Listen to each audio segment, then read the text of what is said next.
The first gunshot shattered the quiet night, like glass exploding in the dark. Screams follow a draw, terrified, desperate, and then the sickening thud of a body hitting the pavement. By the time the neighbors' lights flickered on, the street was already drenched in blood. They killed her in front of her children. No hesitation, no mercy. Just cold steel pressed against her chest before they pulled the trigger, laughing as though life itself were a joke. The killers didn't run. They didn't hide. They stood tall, weapons still warm, staring down at the family they had just destroyed. And when the sirens finally wailed in the distance, there was no panic in their faces. They knew something the family did not. Justice would never touch them, because justice in this town wore a black robe and carried the face of a man who had freed monsters for decades. A judge who believed some lives were worth less than others. The children cried over their mother's body, their small hands painted red as they tried to shake her awake. The father arrived seconds later, his knees buckling beneath him as he collapsed into the blood pooling around her. His roar tore through the night, not just grief, but rage, a wound carved into the core of his being. That was the night the town learned the truth. The killers could murder in plain sight, and the judge would set them free. But that night was also the beginning of something else, a fire inside the victims' families, a fire that would not be contained. Before that night of blood and screams, life had been simple, almost too simple.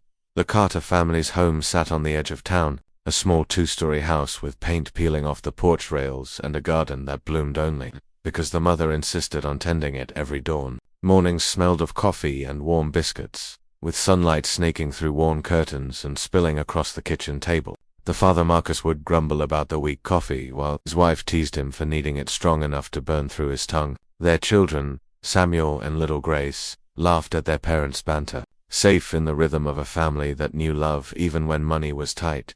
Neighbors waved as Marcus headed to work, his lunch packed in a brown paper bag, tucked carefully by the same hands that kissed him goodbye at the door. Weekends were sacred, a barbecue in the yard, kids chasing fireflies, old songs playing from the radio that never quite caught a station right. Life wasn't perfect, but it was theirs. Ordinary, beautiful in its fragility, yet cracks were always there, thin lines beneath the paint no one wanted to see. In hushed whispers at the barbershop, people spoke of cases thrown out without reason, of killers walking free with smug grins because the judge said so.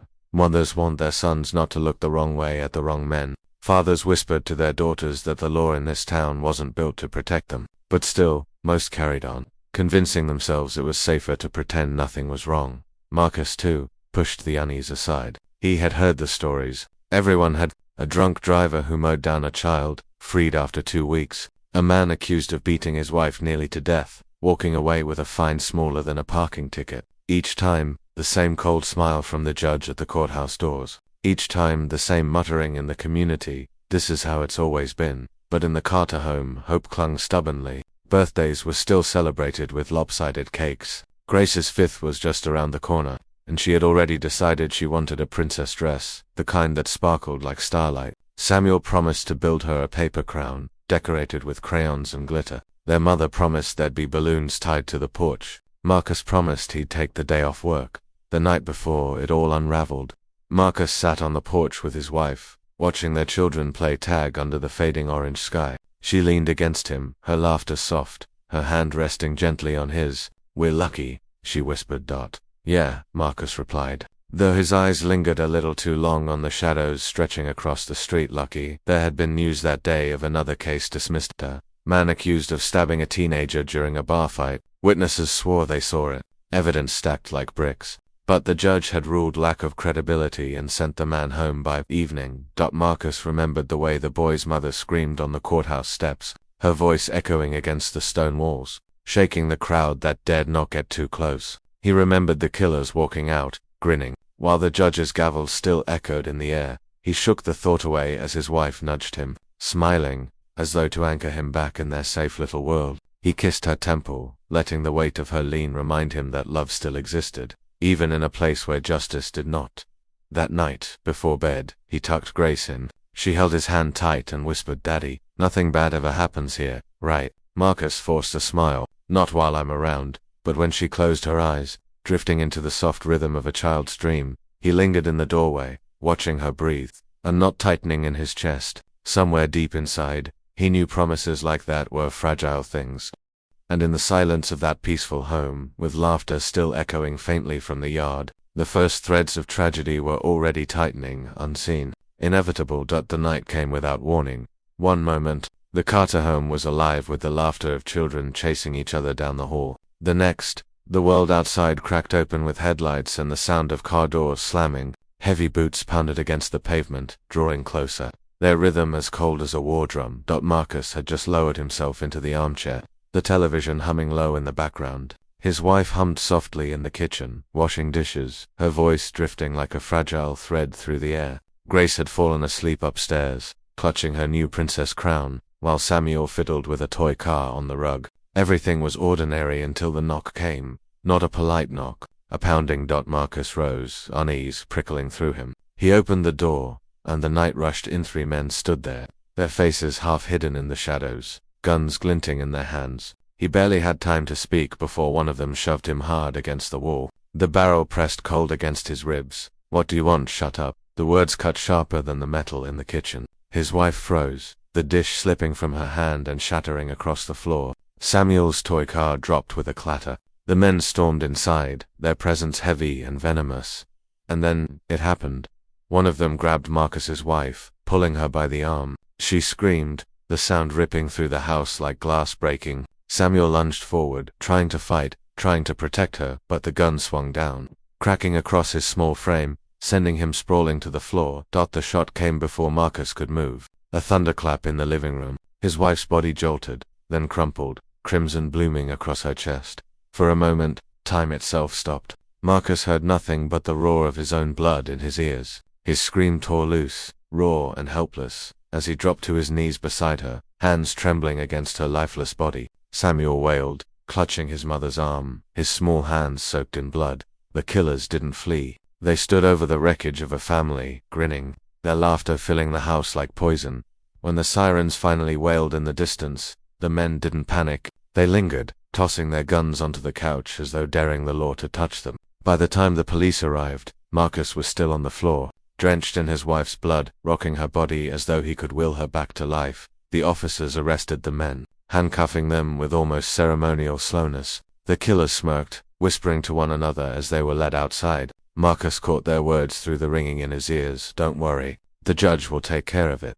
The next morning the courthouse was packed. The town whispered as the men were led in, still smirking, their arrogance unbroken. Marcus sat in the front row, Samuel beside him, clinging to his father's sleeve. His daughter's crown sat crumpled in his pocket, a reminder of promises he couldn't keep. The prosecutor spoke of evidence. The police testified about the weapons, the blood, the witnesses. It was open and shut. Everyone knew it. And then, the judge entered. He was an old man, his black robe flowing, his eyes as cold as marble. His gavel struck once, and the room fell silent. His voice carried no tremor, no hesitation, only certainty carved deep into every word. Lack of credible evidence, just like that. The killers grinned as the chains were removed. They walked free, shoulders squared, daring the room to challenge them. Marcus rose, shouting, begging, his voice breaking into sobs. "They murdered her. You saw the evidence. They killed my wife." But the judge did not look at him. He did not look at the weeping boy clutching his father's arm.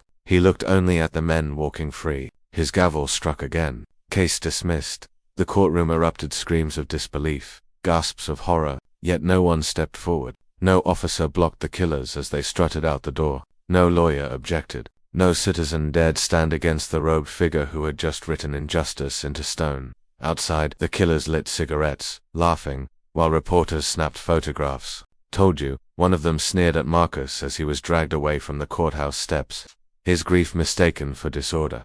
That night, Marcus sat in the silence of his broken home. Samuel curled into a ball on the couch, his small body trembling with nightmares, his cries muffled into the cushions. Grace clutched her crown in the darkness upstairs. Too young to understand why her mother would never come tuck her in again, Marcus stared at the blood-stained rug where it had happened, at the shards of glass still glittering on the floor. He thought of the judge's gavel, striking like a death sentence. He thought of the killers, laughter echoing through the courtroom, and he knew justice would never come through the system. The law had abandoned them. The judge had betrayed them. The town had turned away. What remained was grief. Yes, but beneath the grief, something else stirred. Something sharp, something burning, a fire. The fire burned quietly at first, hidden beneath layers of grief. In the days that followed, Marcus barely spoke. He moved through the house like a ghost, each step heavy with the weight of absence. The kitchen table felt like a tomb, her chair empty, her coffee mug untouched. Every room held her voice, her laughter, her scent, but she was nowhere. Nights were the worst. The silence stretched into an unbearable scream. Sleep refused to come. When it did, it brought nightmares, visions of her body crumpling to the floor, of Samuel's cries, of the judge's gavel falling like a hammer against his skull. Marcus would wake drenched in sweat, his fists clenched so tight his nails carved crescents into his palms. Samuel had stopped speaking altogether. The boy sat curled on the couch for hours, his toy car abandoned beside him, his eyes dull, unfocused. Grace still asked when her mother was coming home, too young to understand the permanence of death. Marcus didn't have the words to answer. Each time she asked, his chest split open a little more. Friends came at first, neighbors with casseroles, co-workers with soft pats on the shoulder, their words all blurred into one, "I'm so sorry." But as the days turned into weeks, fewer people came. Some couldn't bear the heaviness in the house. Others were too afraid to be seen standing against the judge's ruling. The town moved on. Marcus could not. He stopped going to work. His boss called, his voice thick with pity, then frustration, then silence. Bills stacked up on the counter. The garden withered. The paint peeled faster. Marcus spent his days staring at the floor where his wife had died, tracing the faint stains no amount of scrubbing could erase. At night, he drank. Whiskey dulled the edge of the memories, but only for an hour. Then they returned, sharper, stabbing deeper. He drank until the bottle was empty, then hurled it against the wall, watching it shatter like his life had. Sometimes he thought about ending it, about taking the same gun those men had used and pressing it against his own temple. The thought terrified him, and yet it tempted him. The silence whispered promises. No more pain, no more screams, no more judge. But each time, Samuel's fragile voice would break through the darkness, or Grace's tiny hand would slip into his, and the thought would die in his throat. He could not leave them, not when they had already lost so much.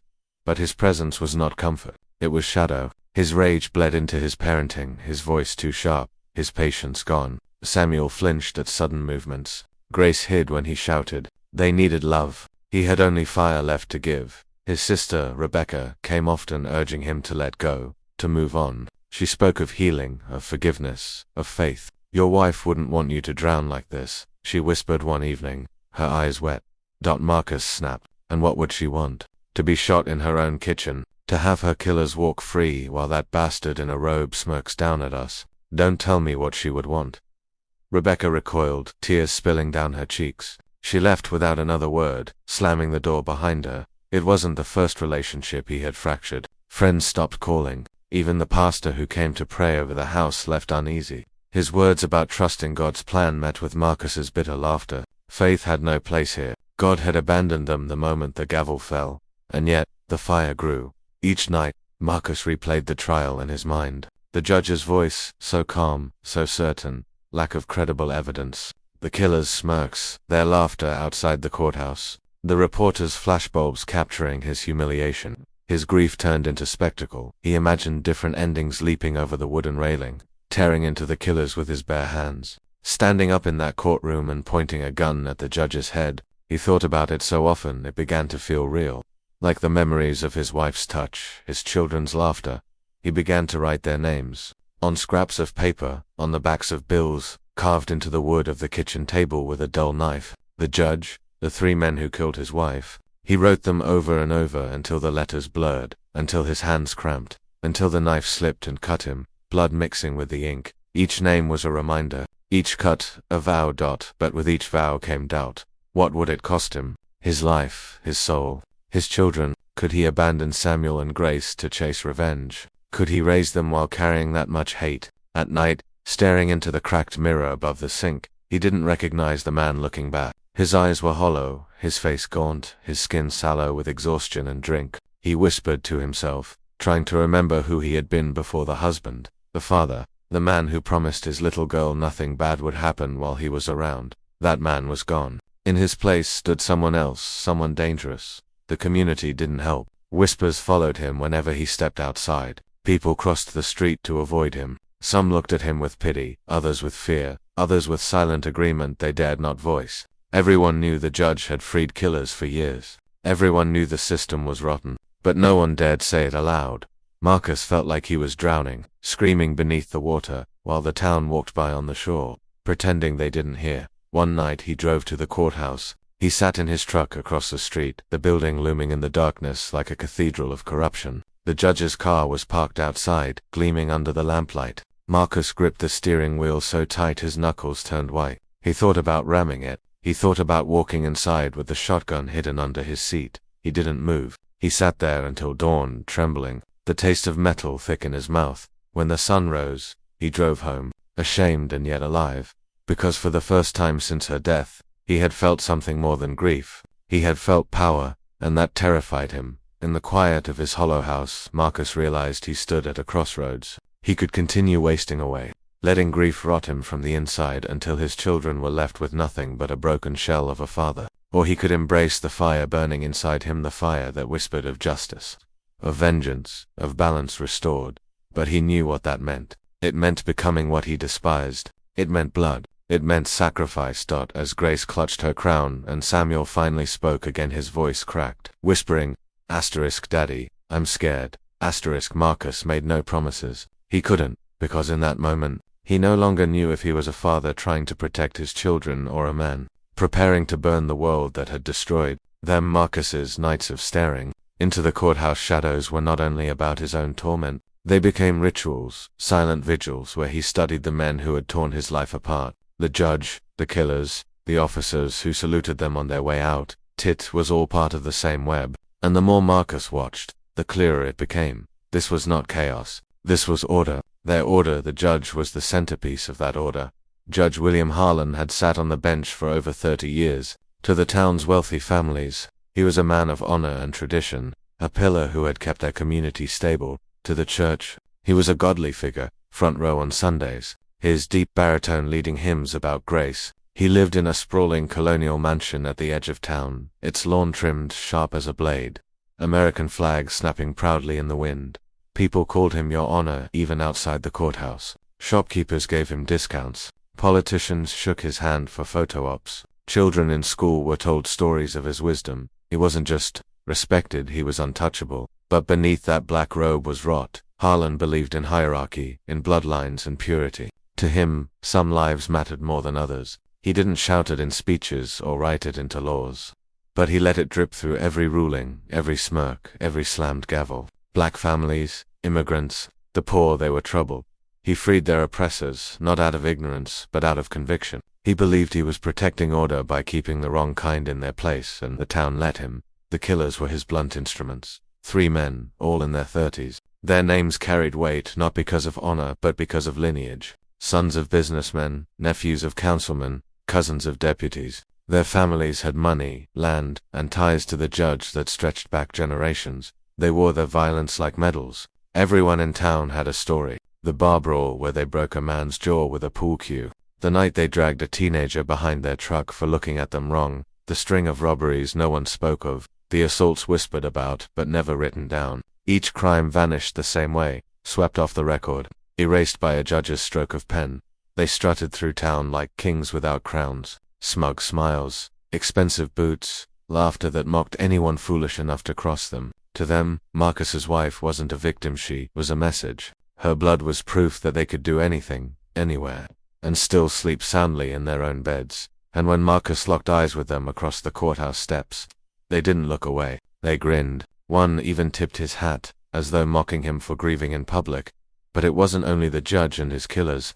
The corruption was an ecosystem. The police were complicit. Uniforms that should have been shields were instead armor for the guilty. They collected evidence only to misplace it. Witnesses were intimidated into silence. Officers escorted the killers out of bars instead of into cells. And when families demanded accountability, they were told to move on or risk charges themselves. The lawyers played their part, too. Defense attorneys with rehearsed speeches, prosecutors who lost files or forgot witnesses, court clerks who misfiled paperwork, a web of small betrayals that added up to one unbreakable chain.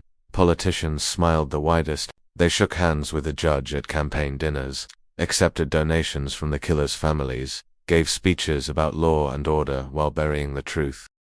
Their re-elections depended on keeping the machine oiled, and the machine demanded blood from families like Marcus's. And then there was the town. Silence was its own weapon. Neighbors who had once shared sugar and warm greetings now lowered their eyes when Marcus passed. The pastor preached forgiveness, but never justice. Store owners rushed him out the door, afraid to be seen giving him sympathy. Even those who whispered their disgust at the judge's rulings did so in secret, behind closed doors where their words carried no weight. Some were afraid of losing jobs, homes, reputations. Others agreed quietly with the judge, believing order was worth more than justice, and some benefited directly, their businesses protected, their sons shielded, their names gilded by association with the powerful. To Marcus, it felt as if the entire town had conspired to kill his wife, if not with their hands, then with their silence. Judge Harlan believed himself a savior. Marcus began reading old case files, digging through articles, listening to courthouse gossip. A pattern emerged: every ruling, every dismissal, every decision was deliberate. Harlan saw himself as the keeper of balance. Civilization, he once said in a speech, is not about fairness, it is about order. Those words echoed now, chilling Marcus to the bone. In Harlan's world, order was maintained by excusing cruelty, so long as it came from the right men. Violence was justice if it reinforced his hierarchy. Murder was punishment if it reminded the town who truly held power. The killers believed the same. To them, Marcus's wife had been defiant in her existence, her family daring to live with dignity. Killing her wasn't just an act of brutality, it was their version of law. Marcus sat in his hollow house, connecting the dots. The judge wasn't blind to injustice, he was its architect. The killers weren't reckless, they were emboldened soldiers of a corrupt system. The police weren't incompetent, they were loyal foot soldiers. The lawyers weren't lazy, they were accomplices. And the town wasn't innocent. Its silence was consent. This realization twisted Marcus's grief into something sharper. He was no longer just mourning his wife. He was staring at an empire of corruption, a kingdom of blood built on the graves of families like his. Every night, the imagery played, his wife's body falling, the killer's smirks, the judge's gavel. But now, layered beneath those images, came others. The judge's mansion glowing in the dark, the killers drinking at the bar, laughing, the police station lights still on at midnight. Faces of neighbors who looked away. Marcus wasn't just haunted by his loss, he was haunted by the truth. His family's tragedy wasn't an accident, it was inevitable in a town ruled by men like Harlan. One evening, Grace asked him again, "Daddy, nothing bad ever happens while you're around, right?" Marcus couldn't answer, because he knew the truth. No bad things didn't just happen here. They were allowed, they were protected, they were celebrated. And as he tucked his daughter into bed, his hands trembling, one thought burned through his mind with the clarity of scripture: if justice could not live in this town, then vengeance would. If justice could not live in this town, then vengeance would. The thought no longer frightened Marcus, it steadied him. For weeks he had been consumed by grief, drowning in despair, breaking beneath the weight of silence. But now, staring into the mirror at the hollowed eyes of a man he barely recognized, something inside him shifted. He could not resurrect his wife, but he could destroy the men who had stolen her. The fire that had smoldered quietly now roared, demanding action. It began in small, almost invisible ways. Marcus started walking again at night, not for peace but for reconnaissance. He studied the judge's mansion from a distance, the killer's haunts, the patterns of police patrols. He sat in his truck for hours, jotting down notes in a battered notebook, license plates, schedules, names. What once felt like paranoia now hardened into strategy. He no longer asked, "Why did this happen?" Instead, he asked, "How do I end it?" But doubt was never far. At night, when Grace clutched her crown or Samuel whispered in his sleep, Marcus wondered if he was damning himself to become the very thing he despised. His wife had believed in kindness, in building rather than breaking. Would she recognize him now, whispering to himself about bullets and blood? Each time guilt rose, Marcus crushed it with a single thought. She was gone, and the judge had laughed her death out of existence. If he did nothing, the killers would claim another life. His first move was not violent, it was deliberate. He went to the archives at the courthouse, a place most avoided. The clerks barely looked up as he sifted through case files, his heart pounding as he traced 30 years of injustice inked into paper. Dismissed charges, lack of credible witnesses, insufficient evidence. Each document was a gravestone for another family, another victim erased by Judge Harlan's gavel. He copied what he could, smuggling records in his jacket, stashing them beneath the floorboards at home. The evidence was clear, damning, but evidence had never mattered in this town. Still, Marcus felt a spark of power holding those files. as if he had wrestled secrets from the shadows. The first small victory came a week later. He slipped one of the judge's rulings into the hands of a local reporter, young woman new to the town, not yet poisoned by fear. 2 days later, a quiet article appeared in the back pages of the local paper. Judge Harlan's pattern of dismissals raises questions. It was buried, ignored by most, but Marcus clipped it, folded it carefully, and placed it in his pocket. For the first time since her death, he had struck back. He wasn't alone for long. Word spread quietly, passed in whispers at gas stations and barbershops. Other families approached him, mothers who had lost sons, brothers who had buried sisters, widows who had been silenced by fear. One man, Elias, invited Marcus into his garage late one night. On the walls hung photographs of his daughter, killed in a hit-and-run by one of the judge's protégés. The killer had walked free in less than a month. Elias opened a metal box, revealing a pistol wrapped in cloth. "I've been waiting for someone to stand up," he said, pressing it into Marcus's hand.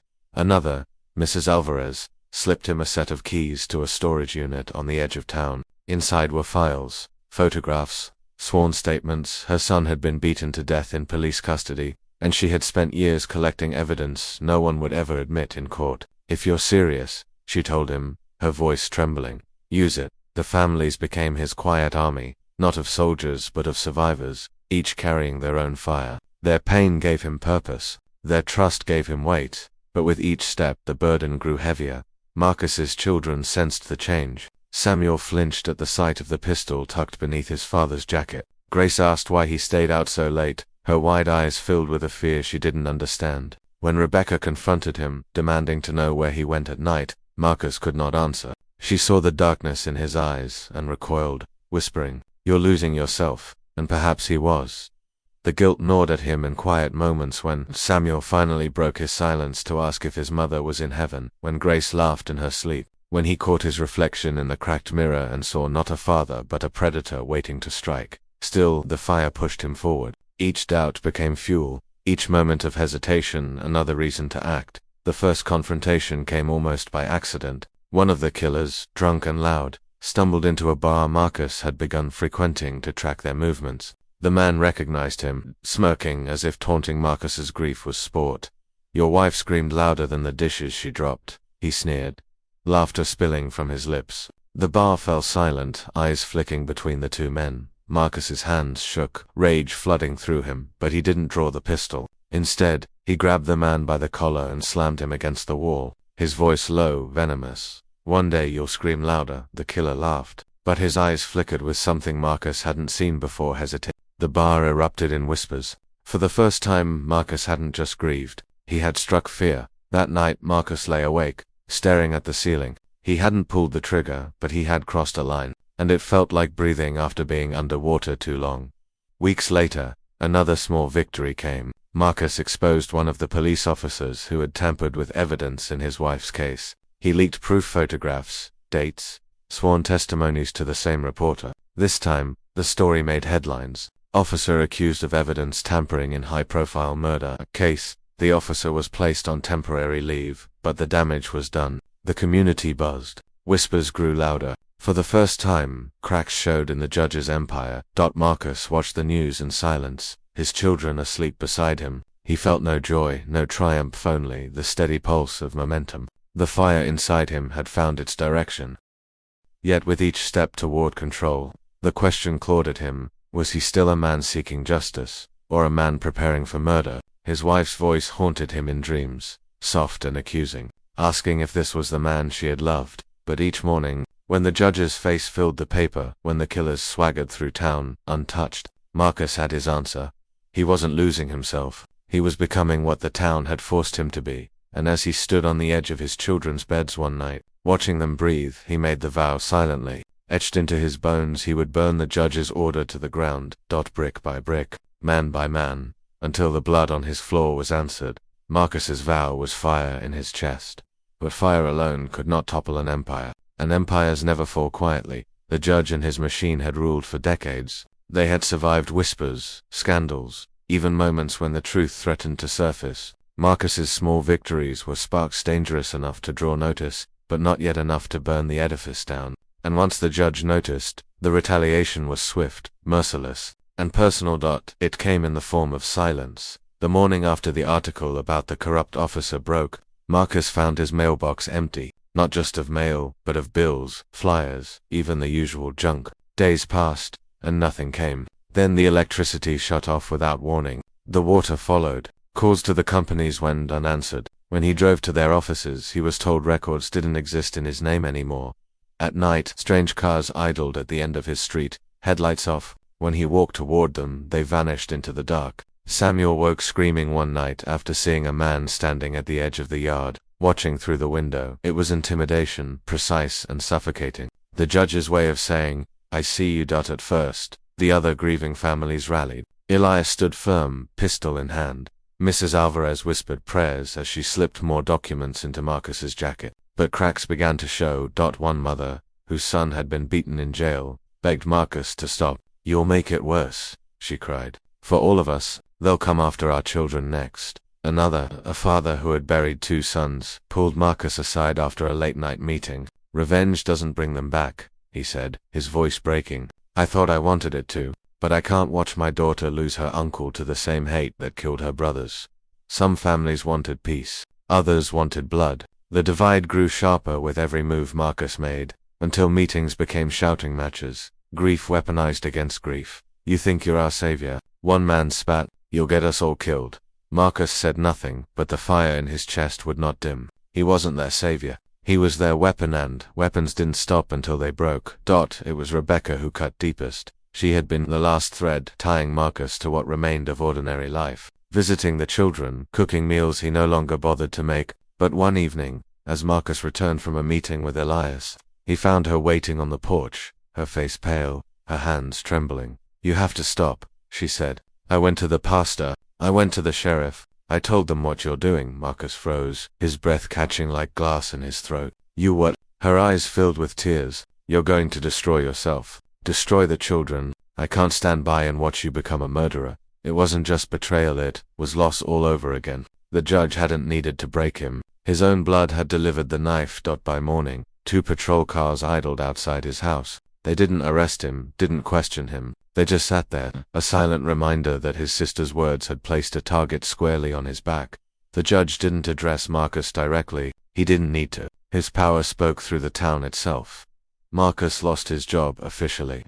His dismissal letter citing failure to perform duties. His bank account froze without explanation. When he tried to buy groceries, his card was declined. Neighbors whispered that his mortgage was suddenly in dispute. Notices piled on the door. Foreclosure, debt, repossession. The judge was stripping him piece by piece, not with bullets, but with paper and ink. Then came the public humiliation. At a town meeting, Judge Harlan gave a speech about lawlessness and ungrateful agitators. He never named Marcus, but his meaning was clear. He spoke of men who stir chaos under the guise of justice, endangering families, destroying peace. The audience clapped, some nodding fervently, others too afraid not to. Marcus stood at the back of the hall, his fists clenched. As the judge's words washed over the crowd like scripture, his enemies weren't just the killers anymore. It was the town itself, fed on lies, fattened on fear. One night, Marcus returned home to find the garden aflame. Flames licked the porch rails, smoke curling into the night sky. He rushed to put it out, choking on ash, his children sobbing inside. On the charred fence, words were scrawled in black paint, "Stop or you're next." The next morning, Samuel found their dog hanging from a tree in the yard, its body swaying in the wind. Marcus buried the animal with his own hands, silent as his children wept. But inside, something snapped. The judge thought threats would break him. Instead, they hardened him into stone. The isolation was suffocating. Friends avoided his calls. Families who once whispered support stopped opening their doors. Even Elias grew distant, his eyes shadowed, his pistol always close. "They're squeezing too hard," he muttered one night. "I don't know how much longer I can hold out." The reporter who had printed his leaks disappeared. Her desk at the paper sat empty, her apartment cleared. No one admitted to knowing where she'd gone. Marcus was alone, save for his children, and even they were slipping from his grasp. Samuel barely spoke. Grace clung to him with silent fear, her once bright eyes dulled by too many nights of terror. Every time Marcus looked at them, he questioned if he was saving them or damning them to inherit his war. The burden grew unbearable. He couldn't sleep. His nights haunted by the judge's smirk, the killer's laughter, his wife's body crumpling in slow motion. He drank until his stomach revolted. He raged until his voice was hoarse. He wept until his eyes burned dry. Doubt gnawed at him, whispering that Rebecca was right, that he was dragging his children into the grave alongside him. But each time he considered surrender, the words on the fence flashed before him: "Stop or you're next." The judge would never stop. The killers would never stop. The system would never stop. If Marcus bowed, it would not bring peace. It would bring silence, the silence of a man erased, his family devoured by the same machine that had taken his wife. The turning point came on a rain-soaked night. Marcus sat in his truck outside the judge's mansion, the wipers struggling against sheets of water. Through the iron gates, he saw lights glowing in the windows, laughter spilling faintly into the storm. Inside, the judge dined with politicians, officers, and the killers themselves. Wineglasses clinked, laughter rose. It was a celebration not of justice, but of power, of their ability to kill and still feast without consequence. Marcus gripped the pistol on the passenger seat, his hand trembling. He could end it now. One bullet through the window, one act of violence to shatter the illusion of their safety. But he didn't move, not yet. He realized this wasn't about one bullet. It wasn't about a single act of rage. If he killed them here, in their fortress, the system would swallow it whole, spin it into another story of a madman lashing out. No, if he struck, it had to be deliberate. It had to expose them, humiliate them, unravel the web thread by thread until the town saw what they truly were. He lowered the pistol, his decision etched into the storm, that there was no turning back. Not from this road, not from this fire. Marcus drove home that night with a clarity that chilled him. The judge had thrown everything at him: threats, humiliation, financial ruin, betrayal. The town had turned its back, silence as loud as any gavel. He had lost nearly everyone, nearly everything. But he was still here, and as long as he drew breath, the judge's order was not invincible. He walked into his children's room, watching them sleep, their small chests rising and falling with fragile rhythm. He kissed their foreheads, his lips trembling against their skin. "I'm not done," he whispered into the dark. For the first time since his wife's death, his voice carried not just grief, but resolve. The war had begun. The war had begun. But wars don't end with whispers or threats. They end with blood. Marcus knew it the moment he whispered over his children's sleeping forms. The judge would not stop. The killers would not stop. The town would not stop. And if he waited, he would drown in their silence until nothing of his family remained. It had to end, and it had to end with him. Marcus spent weeks preparing for the inevitable storm. He moved like a ghost through town, gathering what remained of his allies. Elias, though broken, agreed to help. Mrs. Alvarez slipped him final documents, hidden recordings, photographs, police reports that had been buried for years. Marcus pieced it all together into one damning collection, copies tucked into envelopes marked for journalists outside the county, for state investigators, for anyone who might care once the dust settled.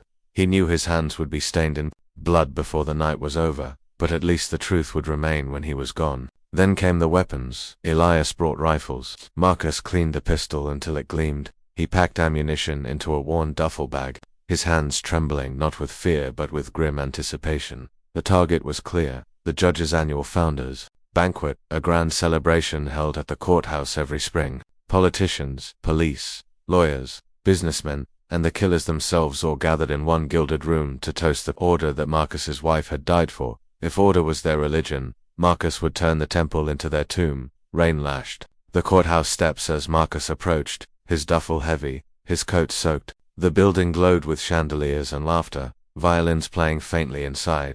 Through the windows, he saw them: the judge at the head table, his robe traded for a tailored suit, the killer sprawled in chairs, drinks in hand, smug as kings, officers and politicians circling like vultures fattened on the carcass of justice. Marcus's chest tightened. He wasn't sure if it was rage or grief or the crushing weight of what he was about to do. Maybe all three. He stepped inside. No one stopped him. The guards knew his face, dismissed him as a broken man come to beg or weep. And in a way he was.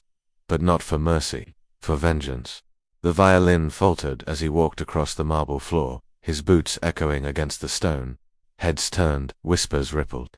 The judge's eyes met his across the room, cold and steady, and Marcus felt the fire inside him erupt. He unzipped the duffel. The first shot silenced the room. A crystal glass shattered in the judge's hand, wine blooming across his suit like blood before the bullet tore into the wall behind him. Screams followed, chairs toppling, bodies scrambling for cover. Marcus fired again, and again. Each shot was thunder in the temple of corruption, each bullet a prayer carved into marble. The killers ducked beneath the table, but Marcus had studied them too long, memorized their arrogance. He advanced, pistol steady, heart hammering. One lunged toward him, bottle raised like a weapon, and Marcus pulled the trigger. The man crumpled, crimson spreading across the white linen tablecloth. The second charged, rage replacing fear. They collided, fists and blood and fury. Marcus's knuckles split as he slammed a pistol into the man's skull again and again until silence fell over him. The third scrambled for a rifle dropped by a guard. Marcus leveled his weapon, their eyes locking fear against fury. For a moment, Marcus hesitated. He saw his own reflection in the man's terror, saw what he had become. Then he pulled the trigger. The man fell lifeless. The last of the killers was gone, but the judge remained. Harlan had not fled. He stood at the head of the room, straight-backed, blood dripping from his hand where glass had cut him. His voice rang out over the chaos, calm, commanding. "You've proven my point, Marcus. You are what you claim to hate. A savage, a destroyer of order." Marcus's pistol trembled in his grip. Rage battled doubt inside him, tearing him apart. The judge's words were a mirror, reflecting the monster Marcus feared he had become. "You call this justice," Harlan continued, stepping closer, his eyes gleaming. "You've spilled blood in front of children, in front of families, in front of the law itself. You've shown them that chaos rules when men like you rise. And when you fall, and you will fall, they will remember me as the man who restored order." Marcus's vision blurred. The judge wasn't wrong. He had killed, he had destroyed, he had become what his wife would never have recognized. But then, he thought of her lying in the kitchen, of Samuel's silence, of Grace's questions. He thought of the silence of the town, the laughter of the killers, the threats scrawled on his fence. No, he wasn't chaos. He was consequence. Marcus raised the pistol, his voice breaking. "No, I'm the reckoning you never thought would come." He fired. The judge staggered, shock flashing across his face, then crumpled to the marble floor. The banquet hall was pandemonium. Politicians crawled beneath tables. Officers scrambled for weapons. Elias, who had slipped in behind Marcus, fired into the air, shouting for people to stay down. Glass shattered. Chandeliers swayed. Screams ricocheted off the marble walls. Marcus stood over the judge's body, chest heaving, ears ringing. The black robe of power lay crumpled in blood. The symbol of decades of oppression ended with a single shot. But there was no triumph, only silence, only emptiness. Outside, sirens wailed. Dozens of squad cars screeched to a halt, lights blazing red and blue against the rain-slicked courthouse steps. Officers poured in, weapons raised, shouting commands. Elias was gunned down before Marcus's eyes, bullets tearing him apart as he tried to shield Marcus with his own body. Mrs. Alvarez screamed from the crowd, dragged away by officers before she could speak. Marcus dropped the pistol, his knees buckled, hands raised, as a wall of rifles aimed at his chest. In that moment he realized the truth. Vengeance had not freed him, it had consumed him. The killers were dead. The judge was dead. But so was Elias. So was the last shred of Marcus's soul. He thought of Grace and Samuel, their innocent faces, pressed against the window of their home, waiting for a father who would never return. He had sworn to protect them, but instead, he had left them orphans in a war they never chose. The rifles fired. Pain bloomed across his body, hot and sharp, before everything went dark. The banquet hall lay in ruins. Blood streaked the marble. Corpses of killers and judge alike sprawled across the once pristine floor. The chandelier swung above, creaking like a pendulum of judgment. Politicians whispered to each other, voices trembling, already crafting the story they would tell. Marcus Carter, deranged widower, had murdered noblemen in cold blood. They would bury the files he had left behind, spin his truth into madness. But Marcus had thought of that, hadn't he? The envelopes were already gone, slipped into the hands of journalists beyond the judge's reach. By dawn, the world outside the town would know everything. Marcus's last thought, as darkness swallowed him, was not of vengeance. It was of his wife's laughter, of Samuel's toy car clattering on the floor, of Grace's crown glinting in the sunlight. For a brief, fleeting second, he was back in his ordinary life, before blood, before gavel, before fire. Then it was gone. His vengeance was complete. His family was avenged, but he had paid the only price possible. Everything. The rifles fired, and the world went black. For a long time there was only silence, no sound, no breath, no pain. Marcus thought it was death, thought he had joined his wife in that place beyond grief. But then came the burning. Fire licked through his chest, his stomach, his limbs. The weight of his body crushed him against the marble floor. He tried to move but could not, tried to speak but only blood filled his mouth, yet he lived. When Marcus opened his eyes again, the banquet hall was gone. The chandelier's swing was replaced with the rhythmic beep of a hospital monitor. White walls, the sharp sting of antiseptic, his wrists shackled to the bed rails. He had survived but not whole. His body was broken, stitched and stapled together like a corpse forced back to life. Tubes snaked down his throat, forelines pierced his arms. Every breath was agony. His reflection in the bedside mirror was a stranger, pale, gaunt, eyes hollowed into pits. The man who had once laughed on his porch, who had tucked his daughter into bed, no longer existed. Justice had been achieved, but at what cost? The judge was dead. The killers were dead. The courthouse massacre became national news overnight. But the story was not Marcus's truth. Headlines screamed, "Deranged widower slaughters Furret founder's banquet." News anchors called him a terrorist, a vigilante, a broken man who lost his mind. They called the judge a respected public servant, the killers young men with troubled pasts.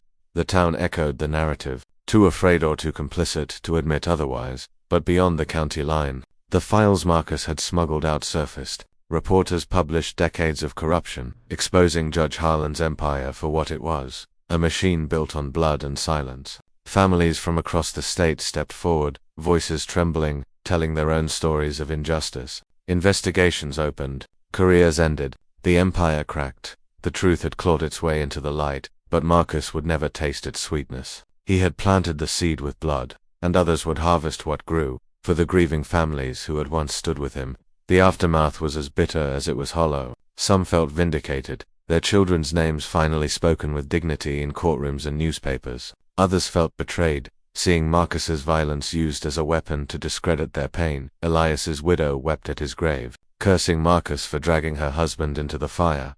Mrs. Alvarez vanished into silence, her son's memory now tangled with the chaos of the banquet massacre. Some whispered Marcus had been brave, others that he had been reckless, but all agreed, nothing had truly healed. Their loved ones were still gone. Revenge had cut open wounds, but it had not sewn them shut. Samuel and Grace were placed into Rebecca's care. She tried to shield them from the news, from the whispers, from the sideways looks at the grocery store. But children always hear more than adults think.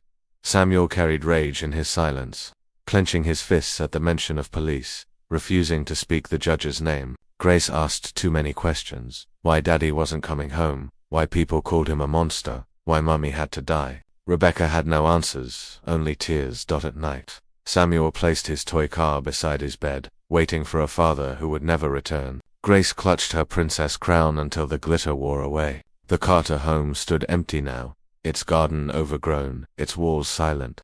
The echoes of laughter that once filled it had been swallowed by ghosts. Weeks later, Marcus was wheeled into the prison infirmary. His trial never came. His body was too broken, his mind too hollow. Instead, he became a living exhibit, a man too dangerous to free, too fragile to execute. In the cracked mirror above the infirmary sink, Marcus finally faced himself. The lines carved deep into his face, the eyes dark with shadow, the lips that could no longer smile. This was the man vengeance had forged. Not a father, not a husband, not even a man. Just a vessel hollowed out by rage, filled with fire until nothing remained but ash. He whispered her name, his wife's name, until his throat ached. He whispered apologies to Samuel and Grace, but the walls did not answer. The town carried on, its wounds buried beneath new paint and silence. The judge's mansion was draped in black, mourners flocking to his funeral, praising his service. The killers' families held vigils, painting them as victims of Marcus's madness. Politicians used the banquet massacre as proof that order had to be maintained, doubling down on laws that gave them more control. But in the shadows, whispers grew. Young people read the leaked files, angry at the truths their parents had buried. Families who had stayed silent began to stir, emboldened by Marcus's fire, even if they condemned his methods. The judge's empire was fractured, and though men rushed to rebuild it, cracks still glowed with embers of revolt. Marcus had become a warning and a legend. To some, a monster, to others, a martyr, to his children, simply a father they had loved and lost twice, once to bullets, once to vengeance. Marcus's final nights were haunted by visions. He saw the killers' faces in his dreams, not as men but as mirrors. Their laughter was his own, their blood his legacy. He saw the judge smirking, whispering, "You proved me right," had he? Marcus could not answer. The line between justice and vengeance had long blurred. He had destroyed the men who destroyed his family, but in doing so, he had destroyed himself. His wife's voice echoed faintly in the back of his mind, softer now, not accusing, not forgiving, just gone. One rainy evening, months after the massacre, Marcus sat alone in his cell, staring at the wall as water dripped steadily from the ceiling. He thought of Grace's crown, Samuel's toy car, the garden that had once bloomed under his wife's hands. He thought of laughter on the porch, of coffee in the mornings, of promises he could never keep. The fire inside him had burned bright, consumed everything, and left only darkness. Justice had been achieved, but at a devastating cost. His enemies lay in the ground, their empire cracked, their lies exposed. But his family was broken, his children were scarred, his soul was gone. And as the rain tapped against the window, Marcus understood the final truth. Revenge does not heal, it devours. The cycle of violence had claimed him, and it would haunt his children, his town, his legacy. His name would be whispered for generations, not with pride, not with shame, but with ambiguity. A man who had been both victim and executioner, a father who had avenged his family and in doing so, abandoned them. Marcus Carter's story ended not with triumph, but with silence, a silence deeper than the gavel's strike, a silence heavier than blood, a silence that would never lift.